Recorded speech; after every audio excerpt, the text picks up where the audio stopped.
2024ஆம் ஆண்டு பெர்லிஸ் மாநிலத்தில் பாலியல் தொடர்பான குற்றச்செயல்கள் 2023ஆம் ஆண்டில் 39 கடந்த ஆண்டு 59ஆக பதிவு செய்யப்பட்டு 31% அதிகரித்துள்ளது. அது மட்டுமின்றி பதிவு செய்யப்பட்ட 98% வழக்குகளில் 18 வயதிற்கும் குறைவான 11 வயதுடைய இளம் பெண்களும் இக்குற்றச் செயல்களினால் கர்ப்பமுற்ற 12 16 வயதுடைய பள்ளி மாணவர்களும் அடங்குவர்.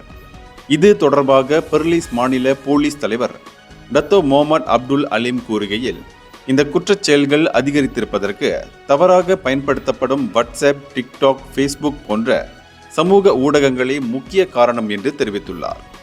இதனிடையே மாநிலத்தில் 2023ஆம் ஆண்டு 9ஆக பதிவு செய்யப்பட்ட பள்ளியில் நடைபெறும் பகடிவதை சம்பவங்கள் கடந்த ஆண்டு 6 சம்பவங்களாக குறைந்துள்ளது என்றும் அலீம் கூறினார். இந்தியர்களின் இதய குரல் மக்களோசை.